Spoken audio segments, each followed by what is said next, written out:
Okay, still at Kaizen 2019, and we are here with the modern samurai himself, who's going to tell us all about us. Hi, how you all doing? What do you want to know? Well, we always say start at the beginning, but obviously you started the fight back thing, which we're really excited about. Yeah, that's a very exciting project that hopefully we can roll that out across the country. A guy called John Smith, he came up with the original idea, and when he first mentioned it, it was basically going to be he was looking to have a few people sort of in his club, in his little class, and so that would help a few people, and it would all be something. And then for some reason I said, hey, how about if we try and make this national, even global? And so we put together a package of how that could be achieved, and people have just got on board with it. It's brilliant. We've had some really good people coming in the background, because believe it or not, being a grown-up, there's loads of stuff that you need to do that I don't have any knowledge of. Yeah, I know that feeling. Yeah, so we've had some really top-level people come on board and say, hey, we can help with that. Yeah. So at the moment we're going through the processes of making this a community interest project. So that will then mean that everything is getting played back into the project itself. So there's nobody making any money from this. Yeah. It's all getting put back in. And the idea is that we can open up Matt Space right across the country, so clubs can join up.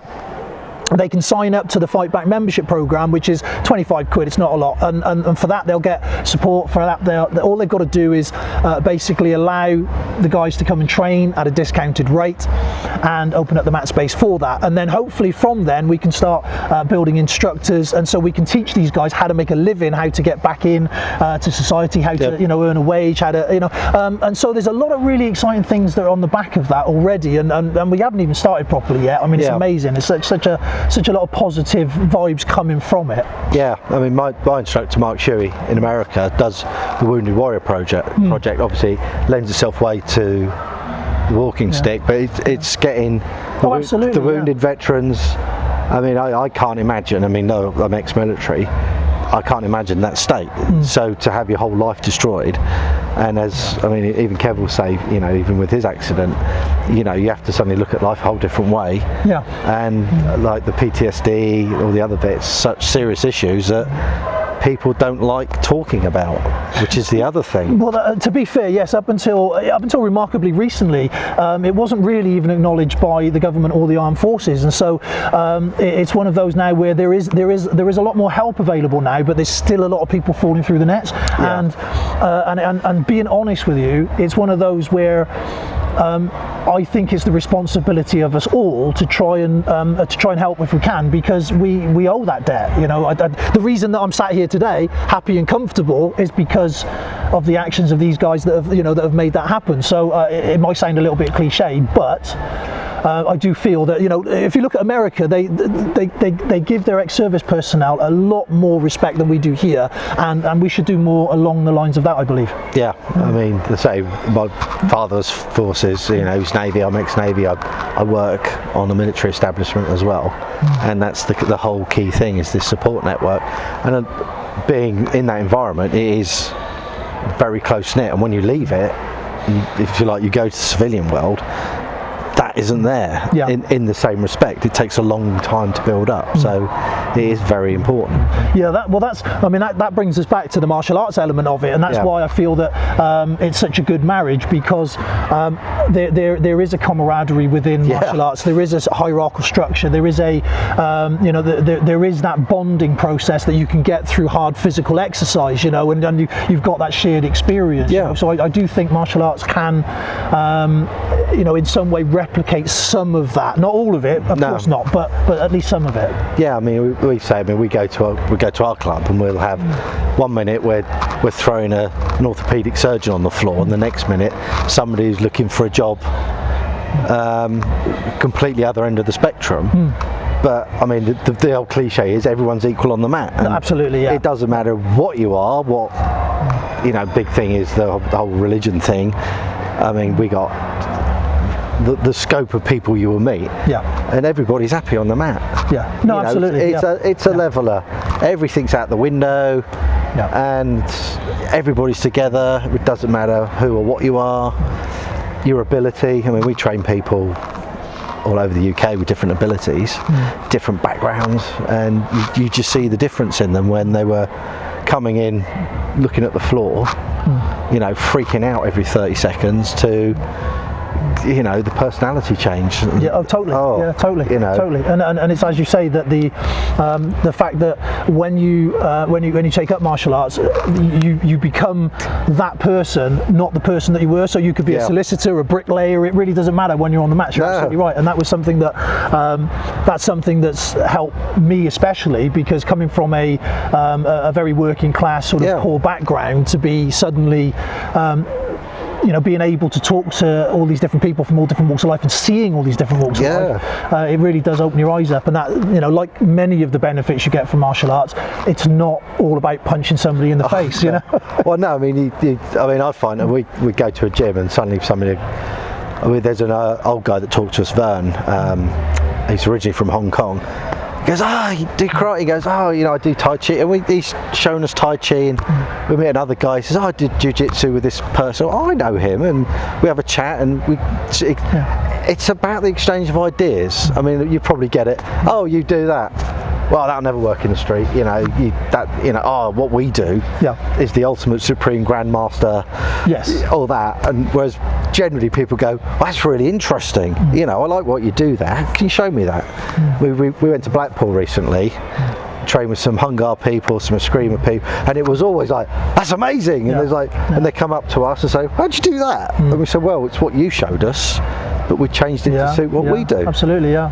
And I think that's where everything comes together. Yeah. Well, I'm all about, you know, what I teach now, especially with all the years working the doors and things like that. I basically had to modify to what worked for me. You know, being 6'2" and a very trim 14 stone knot. I actually weigh more than you. I couldn't. Well, I actually weigh a little bit more than that, but you know, I couldn't do what a 5'3", 9 stone person could do. So it had to be adjusted, and you guys know that more than anybody. You know, martial arts has to be specific to the person who's applying it. So that one size fits all kind of thing is something that I think is an actual barrier for a lot of people to learn in, and you guys are a great example of how to overcome that. Well, I mean, I started in Shotokan years ago. Yes. Well, if that doesn't give you dodgy knees, nothing will. Well, yeah. I mean, but I mean, I changed. Well, when I went to a boarding school, because it was you did that or that was it. But with Funakoshi Sensei, his rules, and one of his rules, which I tell people, is learn karate, make it your own. Yes. And people just seem to ignore that rule, and it's always do it my way or leave. You know, I always tell people, go and train with other people. Go to a different club, learn something else. Come and show us what you learn. You know, or I've said people come into us and said, I'm not really into that aspect of it, I like this. Or, well, I know there's a really good jiu-jitsu club down the road, or there's a Tai Chi club down there. Yeah, absolutely, I said, I'm not going to tell you to stay here and be miserable. Not quite. But they come back and cross-train, which I love. No, absolutely, nobody has all the knowledge today, and I mean, that's where something like today is really, really fine example of that, because everybody gets the opportunity to test these different things and see what they like, see what they don't like, you know, and they can have a little go, and you know, it's absolutely great. I heartily recommend that my guys and my students, they engage in these kind of days, because it gives them a much better knowledge of what's going to suit them, you know? Yeah, that's the thing. I've got to talk about your book. I've got to confess I have to buy it. Okay, I have a pile, it gets bigger every year, which I'm trying to get through, but it has been recommended, which is good. Yeah, that's good. I am looking forward to reading it, but can you tell us about it? Well, I know you've got 2 out at the moment, but well, I'll briefly go through them both. The first book, Modern Samurai, a revealing look at the private security industry. Now, that was basically a lot of sort of stories about my time on the doors and things, and that was a few years in the making, because I half wrote it and then sort of sat back on it for a while, and it was the whole, can I write a book? Should I write a book? Is anybody actually interested? And then I finally got around to finishing it, and it turns out that people were. I mean, it done really well. It got to #1 twice in its category. Lots of really good praise for that, which obviously then helped me to move forward writing another one. And so the latest one, which is my journey up the mountain, the road to black belt, is basically stories about my martial arts journey. And over what is 40 years plus on and off, it just tells a number of stories with that, and again, it's being very well received, and I'm hugely grateful for the people that have brought it, and and hopefully it's the second in what will be many, because I'm already into writing the next one. I thoroughly enjoy the process of doing it. It's great fun. Yeah. So again, did you ever think you'd be able to write a book when you started? No. And I say quite categorically in the book that as a young guy, moving forward to now, everything positive in my life, everything that's happened, has been as a direct consequence of starting martial arts training. Yeah. There's nothing that I can't bring back to that in one form or another, whether that be confidence, or whether that be just hard work ethic, whether that be overcoming obstacles, whether that be playing the long game, knowing that you've got to give something up today to get something a few years from now. So basically all these fantastic life skills that I've managed to sort of get over the years, if you will, they're all directly through martial arts training, and when people say again it's all about punching and kicking people, it's not. I mean, that's just the medium that we use to better ourselves through, I think. Yeah. My pet hate, and I do have a pet hate, as I was saying, I was talking to somebody earlier, people knocking on my door and offering me these martial arts packages and fast track black belts, the whole £500 fast track black belt in a year if you do. I mean, it's in a lot of ways it's given karate a bad name, but I've seen it with other styles and systems as well. I mean, it's suddenly become about money rather than I wouldn't say pastime, more of a passion. And I mean, what's your view on this whole kind of, I hate saying it, but the McDojo phenomena that we see? Okay. Well, I'm going to give you two responses to that. So I'm going to give you the politically correct response, which is it's fantastic, it's inclusive, and everybody trains in their own way, and everybody can get something from it, and all the rest of it. And I do actually believe that. However, I also believe that martial arts isn't something you can learn in a year. Martial arts isn't something you can guarantee somebody will get. It takes hard work, perseverance, dedication, and a black belt, to me anyway, a black belt is more than just physical skills. It is a lifestyle, it's a persona, it's a responsibility, and I do struggle sometimes when you see these young 8-9-year-olds with like 5th dan this and 10th dan that, and it's ridiculous. There are guys out there that have worked for 30-40 years that wouldn't dream of giving themselves those kind of titles, and yet you've got kids running around with that, which is I mean, my instructor Mark, he's 7th dan Hapkido, 7th dan Tang Soo Do, obviously K-Master. He's 72 now, I think. I'm sorry if that's your age is wrong, Mark. Very, very active, very fit, still does, he does drops in the box splits at this age. And he said he went to impressive, I mean, he's one of these guys, you meet him once and you just love him kind of thing. But he's saying he went to a show, and on one of the rare occasions he wore his belt, so a 12-year-old went up to him and he's like, oh, you're right. She went, I'm the same grade as you. Yeah. And he was like, hang on, I mean, I know people, they do a junior black belt syllabus, we do, but they understand it's not the same as being an adult, so they got this distinction. But like you say, I've met 12-year-olds who are in, if you like, adult categories, and my response to the groups our philosophy is if they want that full black belt, they go in with the adults, and they got to be able to stand their ground. I agree. And they say, oh no, they can't do that. And we did have a 13-year-old, phenomenal. Oh my God, it was absolutely phenomenal, and I had no qualms about that whatsoever. But other people, you think.